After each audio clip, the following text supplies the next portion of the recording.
안녕하세요. 제 이름은 김현주입니다. 올해로 53 결혼한 지는 어느새 29회가 되었네요. 처음엔 그냥 잘 살아보고 싶었습니다. 그저 평범하게 큰 욕심 없이 작은 집이라도 웃음이 넘치는 가정을 꾸리고 싶었습니다. 그리고 어느 순간부터 저는 웃는 법을 잊었습니다. 남편이 처음 사업을 시작했을 땐 저는 그게 우리의 삶을 조금 더 나아지게 할 줄 알았습니다. 조금 더 편해지고 조금 더 넉넉해지고 조금 더 여유 있는 저녁을 맞을 수 있으리라 믿었죠. 하지만 그 조금이 결국 전부가 되어 우리를 집어삼킬 줄은 몰랐습니다. 보증 하나에 우리가 모아온 20년이 사라졌고 아이의 등록금조차 감당할 수 없는 날이 찾아왔습니다. 그날부터 남편은 말을 잃었고 저는 사람을 잃었습니다. 그 사람이 여전히 제 옆에 있는데도 저는 그를 다시는 알아볼 수 없었습니다. 그리고 그 사람을 지켜보는 제 모습이 어느 순간 무너지고 있다는 걸 저 자신만 몰랐습니다. 이 이야기는 한 중년 여성이 남편의 실패라는 무게에 눌려 서서히 무너지고 끝내 자신을 다시 세우는 이야기입니다. 끝까지 함께해 주신다면 당신도 이 서사 속 어딘가에서 자신의 그림자를 발견하게 될지도 모르겠습니다. 나는 그날도 식탁에 밥을 올렸다. 평소보다 조금 짭조름한 된장국과 멸치볶음, 김치, 달걀말이. 어쩌면 늘 하던 반찬이지만 나는 늘처럼 정성껏 만들었다. 남편은 아무 말 없이 앉았고 나는 젓가락을 쥔 채 그의 손끝을 힐끔 바라봤다. 아무런 움직임도 표정도 없었다. 그는 어느 날부터 밥을 먹지 않기 시작했다. 먹지 않는 게 아니라 씹지 않고 삼킨다는 느낌에 가까웠다. 씹는 소리도 밥그릇 놓는 소리도 말 한마디도 없이 그저 존재만 하고 있는 것 같은 사람이었다.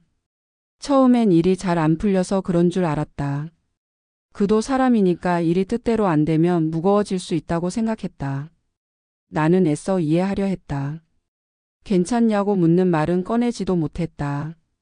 그는 그 말조차 듣기 싫어할 걸 알고 있었기 때문이다. 사람은 진짜 무너질 때 사람을 밀어내고 혼자 웅크린다는 걸 나는 그때 처음 배웠다.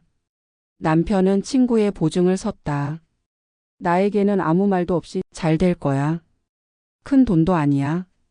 그 한마디로 시작한 일이었다. 나는 그 말을 들었을 때 자세한 설명은 듣지 못했지만 왠지 모르게 가슴이 서늘해졌다. 하지만 나는 아무 말도 하지 않았다. 그를 믿었기 때문이 아니라 그를 더는 다치게 하고 싶지 않아서였다. 그리고 2달 뒤 전화 한 통으로 모든 게 끝났다. 남편이 멍한 표정으로 전화를 받고 거실에서 15분간 아무 말 없이 앉아 있다가 그저 내게 이렇게 말했다. 집 담보로 들어간 거야. 그 친구 지금 연락 안 돼. 나는 그 말을 이해하기까지 거의 하루가 걸렸다. 말을 천천히 곱씹고 종이에 상황을 적어보며 정리했다. 우리가 가진 것 중 남은 게 거의 없다는 걸 그제야 알게 됐다. 남편은 며칠 동안 거의 말을 하지 않았다. 아이들과 눈도 마주치지 않았고 방에서 나오는 시간도 줄었다. 아들은 물었다. 아빠 왜 저래요? 나는 대답하지 못했다. 모른다고 하면 거짓말이 되고 안다고 하면 원망이 되니까. 그렇게 며칠을 보내고 나는 용기를 내어 남편에게 말했다. 우리 어떻게 할 건지 얘기 좀 해요. 그는 고개를 들지도 않은 채 중얼거렸다. 할 말 없어. 다 망했어. 나는 그 말이 얼마나 무책임한지, 얼마나 잔인한지 그가 알았으면 좋겠다고 생각했다. 그렇게 사람은 한순간에 실패하는 게 아니었다. 내가 본 그의 실패는 그의 무기력이었다. 우리가 정말로 망한 건 돈 때문이 아니었다. 누군가는 무너졌고 누군가는 그 무너짐을 끝까지 보고만 있어야 했던 것이다. 그날 밤 나는 욕실 바닥에 앉아 오래도록 울었다. 소리 없이 목이 부을 만큼 울고 나니 거울 속 내 얼굴이 낯설게 느껴졌다. 나는 언제부터 이토록 조용히 무너지고 있었던 걸까? 그날 이후 우리 집에는 웃는 사람도 우는 사람도 없었다. 남편은 침묵했고 나는 묻지 않았으며 아이들은 눈치만 봤다. 언제부턴가 집안엔 텔레비전 소리도 사라졌다. 밥 먹는 시간조차 다르게 흘렀다. 나는 여전히 제 시간에 밥상을 차렸지만 식탁에 모이는 건 더 이상 가족이 아니었다. 같은 공간에 있는 타인들. 그 말이 우리에게 이토록 정확하게 적용되리라곤 예전엔 상상도 못했다. 나는 아침마다 남편의 셔츠를 다렸다. 그가 여전히 출근을 하는지는 몰랐지만 그저 하던 대로 손은 움직였다. 어떤 날은 다려놓은 셔츠가 그대로 돌아오기도 했고 어떤 날은 그 셔츠가 두세 번 입은 듯 구겨져 돌아오기도 했다. 어디에 가는 건지, 무얼 하는 건지, 이제는 묻지 않는 것이 서로에 대한 예의처럼 되어 있었다. 남편은 점점 말라갔다. 그의 어깨가 점점 더 좁아졌고 걸음걸이가 천천히 망가졌다. 나는 그 변화를 매일 눈으로 보고 있었지만 한 번도 입 밖에 꺼내지 않았다. 내가 그 말을 꺼내면 그가 진짜로 사라질 것 같았다. 어느 날 밤 아이 둘은 방문을 닫고 방에서 나올 기미가 없었고 남편은 거실 소파에 기대 멀뚱히 천장을 바라보고 있었다. 그의 손엔 소주 한 병이 들려 있었다. 나는 조용히 다가가 소주를 빼앗지도 말리지도 않고 그저 옆에 앉았다. 둘 다 말없이 앉아 다 식은 거실을 함께 버텼다. 미안해. 그가 처음 말을 꺼냈다. 그 짧은 한마디가 지금껏 내가 기다렸던 전부인 것처럼 들렸다. 내가 진짜 바보였어. 그 친구 말만 믿고 너한텐 말도 못하고. 나는 입술을 꾹 다물었다. 왜 그랬냐고 묻고 싶었지만 그 말이 흉터에 소금 뿌리는 것 같아. 끝내 꺼낼 수 없었다. 이젠 뭐라도 해야 할 것 같은데 몸이 안 움직여. 그 말은 참 이상했다. 뭐라도 해야 한다는 절박함과 할 수 없다는 절망이 한 문장에 함께 담겨 있었다. 나는 문득 그가 참 약한 사람이라는 걸 깨달았다. 지금껏 강한 척하느라 무너지는 걸 견디지 못했던 사람. 그날 나는 처음으로 남편이 불쌍하다고 느꼈다. 그러나 동시에 그에게 기대 살아온 내 삶이 얼마나 허약했는지도 알게 되었다. 나는 남편을 일으켜 세우고 싶었지만 정작 나도 그와 함께 주저앉아 있었다는 걸 그날 알았다. 그날 밤 나는 거실에서 혼자 불을 끄지 못하고 긴 시간 창밖을 바라봤다.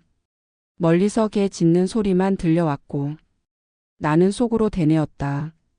이 집에는 아무도 울지 않는다. 우는 걸 허락하지 않는 침묵만 있을 뿐이다. 시간은 묘하다. 한없이 느리게 흘러가다가도 되돌아보면 그 모든 게 순식간이다. 남편이 실패했다는 사실이 우리 가족에게 어떤 모양으로 영향을 줄지 그땐 아무도 예측하지 못했다. 하지만 분명한 건 우리 모두가 그 실패 속에서 각자의 방식으로 조금씩 부서지고 있었다는 것이다. 아들은 그의 겨울 입시를 앞두고 있었다. 학원비가 밀렸고 교재도 새로 사지 못했다.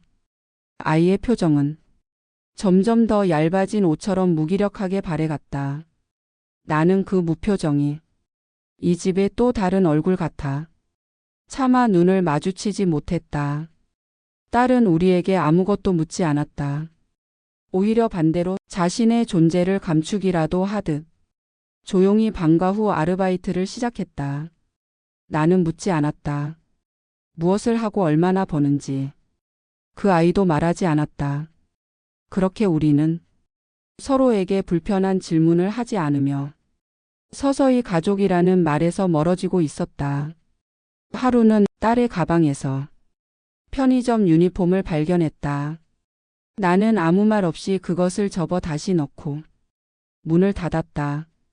그날 저녁 딸은 식탁에 앉지 않았다. 나는 그 아이의 방문 앞에서 한참을 서 있다가 작게 말했다. 수고했다, 오늘도. 아무 대답이 없었다. 남편은 여전히 아무 일도 하지 않았다. 아니, 아무 일도 할 수 없었다. 그는 매일 오전이면 어디론가 나가는 척 했다. 양복을 입고 머리를 빗고 구두를 신은 채 현관을 나섰다가 2시간 뒤 돌아왔다. 내가 그걸 모를 거라 생각한 걸까? 아니면 그마저도 자존심이라 생각한 걸까? 나는 그저 현관문 열리는 소리에 잠시 눈을 떴다가 다시 눈을 감곤 했다. 하루라는 시간이 이토록 반복되고 이토록 무의미할 수 있다는 것을 그해 겨울 처음 알았다. 시간이 지나도 상처는 아무는 법이 없었다. 오히려 무뎌진 감정 속에서 그 상처는 자리를 잡고 우리 안에 뿌리처럼 내려갔다. 나는 그날도 식탁을 정리하며 생각했다. 이 집엔 오늘이라는 이름이 없다. 그저 또 하나의 어제일 뿐이다. 나는 그의 겨울을 비닐창 겨울이라 기억한다. 난방비를 아끼기 위해 거실 창문에 두꺼운 비닐을 덧대고 방마다 문풍지를 붙이며 한 칸짜리 전기장판 위에 내 식구가 돌아가며 누웠던 겨울. 그 시절엔 돈보다 따뜻함이 더 귀하게 느껴졌다. 하지만 따뜻함이란 것도 결국 여유가 있어야 느낄 수 있는 감정이었다. 남편은 그 즈음 점점 무기력에서 울로 옮겨가고 있었다. 가끔 밤에 잠든 그를 보면 입을 열고 헛소리를 중얼거리곤 했는데 그 말들엔 대부분 동과 미안해가 섞여 있었다. 나는 그의 얼굴을 들여다보며 묻지도 못한 채 수건을 덮어주곤 했다. 아들은 말이 없어졌다. 예전엔 밥 먹으며 학교에서 무슨 일이 있었는지 가끔씩 장난도 치곤 했는데 이제는 다녀왔습니다도 점점 사라졌다. 딸은 늘 피곤해 보였고 하루하루 무표정으로 살아냈다. 나는 그 아이들의 얼굴을 보며 이게 과연 남편의 실패 때문만일까? 자꾸만 그런 생각이 들었다. 사실은 내가 너무 오래 참는 사람으로 살아온 건 아닐까? 내가 너무 오래 좋은 엄마, 괜찮은 아내를 연기해온 건 아닐까? 그래서 어느 날 나는 큰 결심을 했다. 나 일 나갈 거야. 식탁에 모인 가족 앞에서 처음으로 내 결정을 말했다. 아이들은 놀란 눈빛으로 날 보았고 남편은 아무 말 없이 숟가락을 내려놨다. 나도 그냥 이렇게는 못 있겠어. 나도 뭐라도 해야겠어. 그 말 속엔 울고 싶은 마음, 버티는 마음, 그리고 조금은 나 자신을 살려달라는 간절함이 섞여 있었다. 남편은 말없이 고개를 끄덕였다. 그 눈빛은 무너진 사람의 인정이었고 조용한 항복처럼 느껴졌다. 나는 그날 밤 이력서를 썼다. 경력하는 텅 비어 있었지만 나는 당당히 적었다. 전업주부 경력 25년. 시간 약속, 인내심, 멀티태스킹 모두 숙련됨. 웃기지만 그게 내가 가진 전부였다. 다음 날 나는 가까운 마트의 계산원 공고를 보고 면접을 보러 갔다. 면접관이 물었다. 가족들은 괜찮으세요? 워킹맘으로 전환하는 게 쉽지 않을 텐데. 나는 웃으며 말했다. 저희 가족은 이미 오래전에 저 혼자 일하던 집이었습니다. 이젠 바깥에서도 일해도 될 것 같아요. 그 말을 하고 돌아서는 길에 나는 눈물이 핑 돌았다. 그건 슬퍼서가 아니라 오랜만에 내가 나 자신을 위해 무언가를 했다는 기이한 희열 때문이었다. 나는 오래전 기억을 더듬으며 다시 알람을 맞추기 시작했다. 6시 30분 기상, 7시 0분 도시락 준비, 7시 30분 아이들 출발, 그리고 8시 15분 나의 출근. 처음 며칠은 몸이 말을 듣지 않았다. 가사노동과 직장 노동은 분명 달랐다. 정신적으로는 익숙했지만 몸이 놀라울 만큼 느려져 있었다. 마트 유니폼을 입고 거울 앞에 서면 이상하리만큼 울컥했다. 이 나이에 무슨 유니폼이냐. 속으로 툴툴거리다가도 곧 입꼬리를 올리며 단정하게 머리를 묶었다. 다른 직원들은 대부분 나보다 어려 보였고 그중 몇몇은 나를 이모님이라 불렀다. 서운한 마음이 들기도 했지만 나는 그 호칭에 담긴 무례보다 내가 누군가의 이모로도 불릴 수 있다는 사실에 묘한 위로를 받았다. 처음엔 계산대가 너무 빨라서 따라잡을 수 없었고 바코드 인식에 실수할 때면 뒤에서 대기하던 손님들이 한숨을 쉬었다. 그럴 때마다 나는 조용히 고개를 숙였다. 죄송합니다. 처음이라 아직 좀 서툽니다. 그 말이 입에 붙으니 자존심이 아니라 겸손이 익숙해지기 시작했다. 점장님은 내가 반찬 코너 쪽 진열을 잘한다며 하루에 한 번씩 칭찬해줬다. 이모님은 진열에 감각 있으시네요. 보기 좋게 정리하셔서 손님이 많이 서요. 그 말 한마디에 내 마음이 얼마나 들떴는지 아무도 몰랐을 것이다. 나는 그날 퇴근길에 시장에 들러 작은 떡 하나를 사서 아이들 간식으로 놓아두었다. 처음 받은 월급은 87만 원이었다.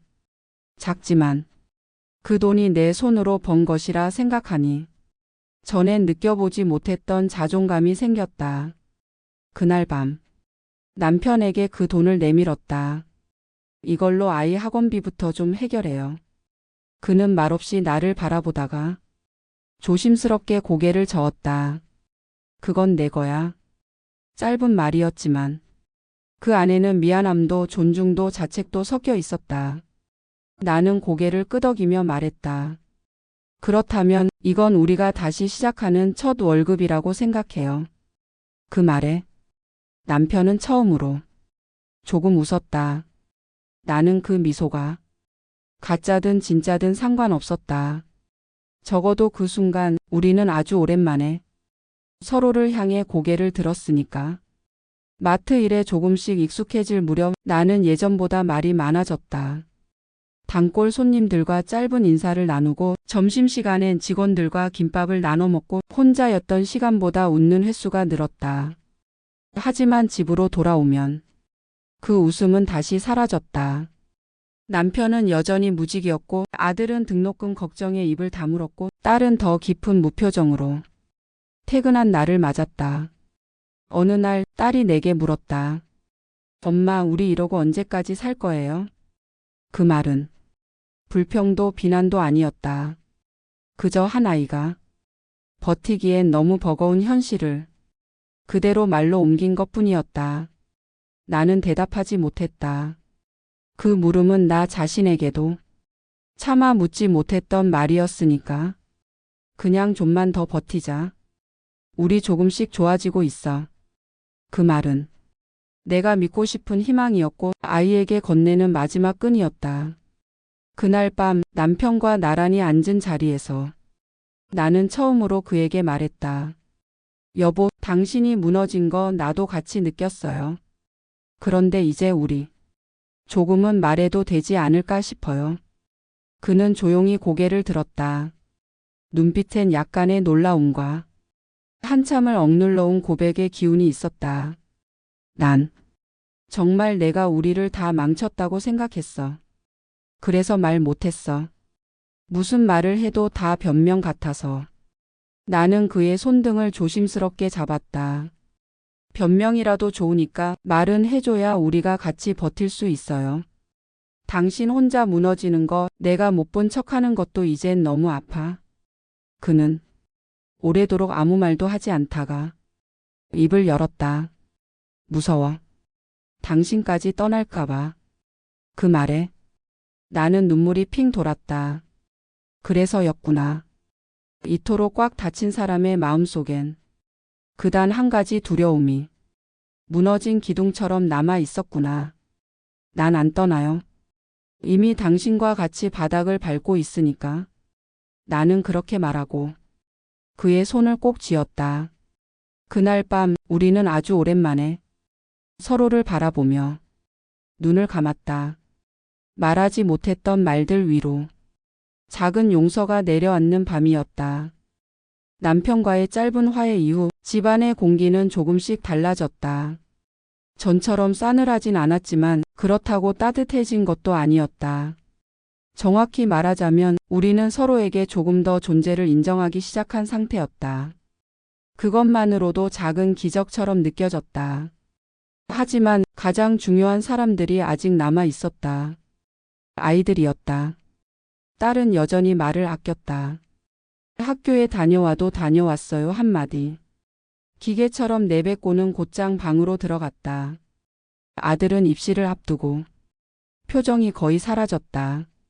자존심이 센 아이였기에 가정의 변화를 누구보다 뼈아프게 견디고 있는 걸 나는 느낄 수 있었다.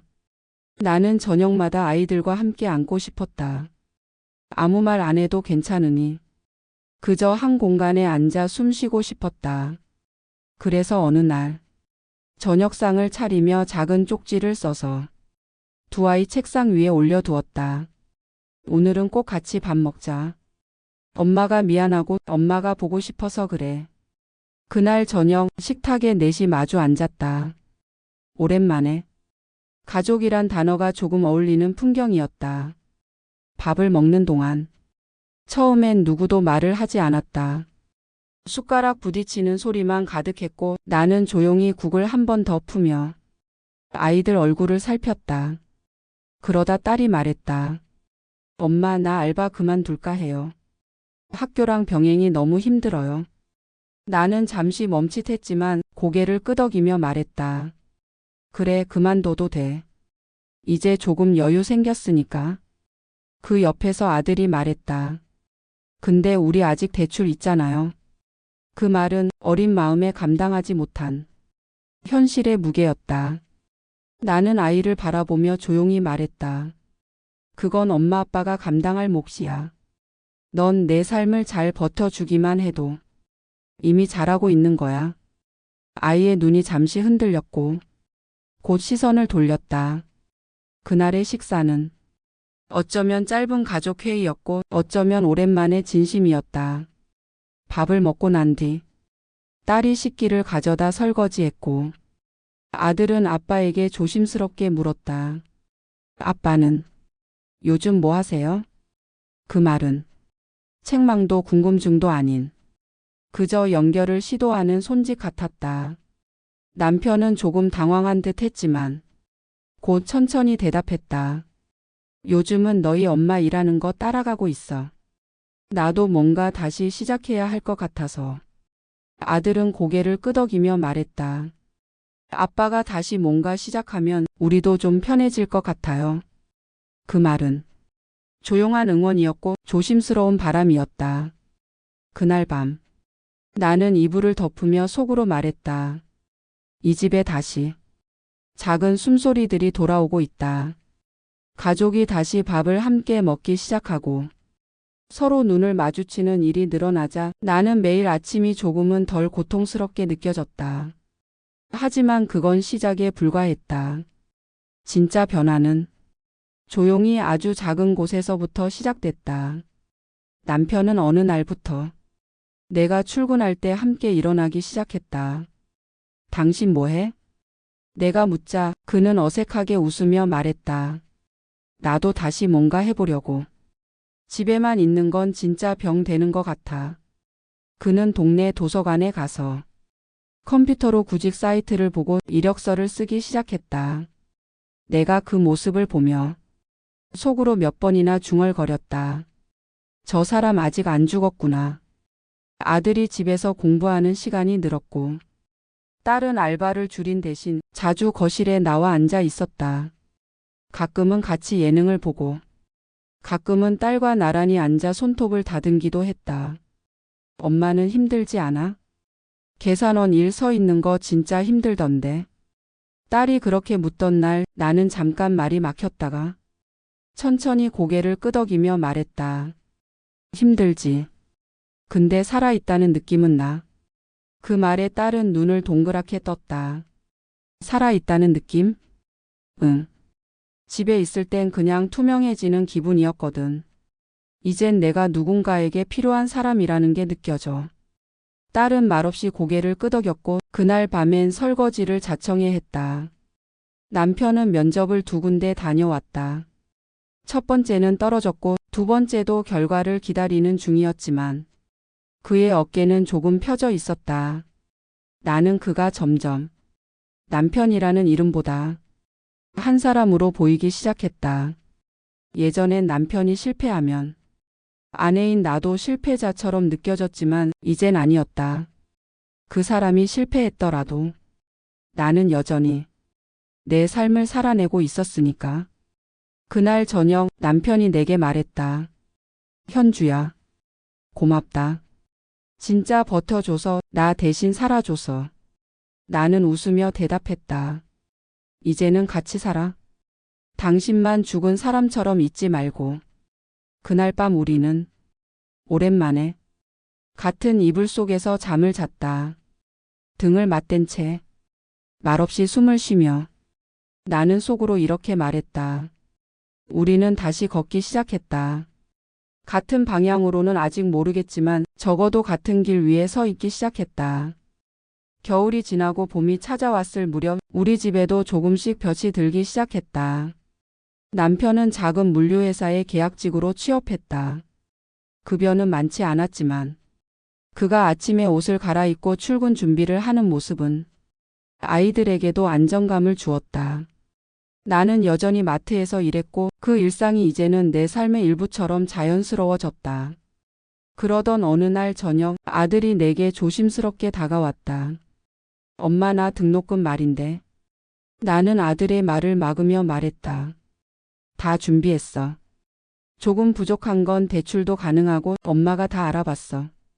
아들은 잠시 멈춰 서 있다가 입술을 앙다물며 고개를 숙였다. 나 장학금 못 받았어요. 성적이 많이 떨어졌어요. 그 말은 그 아이의 자존심이 한참을 버틴 끝에 꺼낸 최후의 고백이었다. 나는 그 아이의 어깨를 감싸 안으며 말했다. 그럴 수도 있지. 사람이 늘 잘할 수는 없잖아. 그러자 아이는 참았던 눈물을 쏟아냈다. 나 때문에 더 힘들어질까봐 무서웠어. 엄마도 아빠도 다시 무너질까봐. 나는 그 아이를 꼭 안으며 눈을 감았다. 너 때문에 무너진 적 없어. 우리는 너 때문에 다시 살아가는 거야. 그 아이는 소리 죽여 울었고 나는 그 울음에 내가 미처 울지 못한 날들의 슬픔을 얹어 함께 삼켰다. 그날 밤 아이 방을 나서던 내게 남편이 조용히 물었다. 현주야, 우리 잘하고 있는 걸까? 나는 그 말에 조용히 고개를 끄덕이며 대답했다. 응, 잘하고 있어. 지금처럼만 서로 버티면 돼. 그 말은 스스로에게도 확신이 아닌 다짐처럼 들렸지만 그 다짐만으로도 이 집은 충분히 살아 있었다. 나는 새벽에 일어나 도시락을 싸며 속으로 중얼거렸다. 우리는 아직 다 회복된 게 아니다. 그치만 이제 무너짐을 나눌 수 있는 가족이 되었다. 봄이 깊어갈 무렵 남편이 일하는 물류회사에서 정규직 전환 제안을 받았다. 계약직으로 일한 지 5개월 만이었다. 월급은 여전히 넉넉하지 않았지만 그 종이 한 장에 담긴 신뢰는 우리가 그동안 얼마나 버텼는지를 증명해 주는 것 같았다. 나 다시 일할 수 있나 봐. 남편은 식탁에 앉아 자기 손을 내려다보며 말했다. 나는 조용히 그 손을 덮었다. 그 손은 많은 것을 놓았고 다시 쥐기 위해 떨렸던 손이었다. 다시 일할 수 있는 사람이 된 게 아니라 결국 원래 그런 사람이었던 거야. 당신은 한 번도 무너진 적 없어. 잠깐 멈췄던 것뿐이야. 그날 저녁 우리는 아이들과 함께 작은 축하 케이크를 먹었다. 딸이 촛불을 붙이며 말했다. 우리 집도 이제 평범해지는 거예요? 나는 웃으며 고개를 저었다. 평범하지 않아도 괜찮아. 우리끼리 알고 있는 소중한 일상이면 충분해. 그 말에 아이들도 웃었고 남편도 미소를 지었다. 이제 우리는 무너짐에 대해 조금 더 담담해졌고 누군가의 눈물에 조금 더 민감해졌다. 나는 여전히 마트에서 일한다. 예전보다 더 빠르게 계산기를 누르고 단골 손님에게는 이름을 기억해준다. 남편은 퇴근 후 가끔 밥을 짓고 딸과 드라마를 보며 웃기도 한다. 아들은 올해 대학에 들어갔다. 집에서는 여전히 말이 적지만 가끔 내게 간단한 간식을 부탁하며 소리 없는 애정을 보인다. 우리는 완전히 회복된 건 아니다. 삶은 여전히 예상치 못한 파도를 보내올 것이다. 하지만 이제 우리는 파도 앞에서 각자 떠밀리는 대신 함께 손을 잡는 법을 배웠다. 가족은 서로를 살리는 사람들이다. 그리고 나는 그 무너짐 속에서 내가 어떤 사람인지 비로소 알게 되었다. 지금 이 글을 쓰는 나는 여전히 매일 새벽 알람을 맞추며 일어나고 마트에서 하루를 보내며 퇴근길엔 시장에서 장을 보고 가족의 저녁을 준비한다. 변한 게 있다면 그 모든 시간이 이제는 버티는 시간이 아니라 살아가는 시간이 되었다는 것이다. 남편도 여전히 조용하지만 가끔은 내게 먼저 커피를 건네고 아이들은 어느새 내가 기대는 존재가 되었다. 가족이란 건 누군가 무너졌을 때 함께 무너지는 게 아니라 조금씩 돌아가며 서로를 붙잡아 주는 것임을 나는 뒤늦게 배웠다. 그리고 그 배움이 우리를 다시 일으켰다. 여기까지 제 이야기를 들어주셔서 감사합니다. 혹시 이야기의 한 장면이 당신의 마음을 스친 적이 있다면 그건 아마 우리 모두 같은 시간을 살아내고 있기 때문일 거예요. 당신의 하루도 부디 평안하시길 바랍니다. 건강하세요.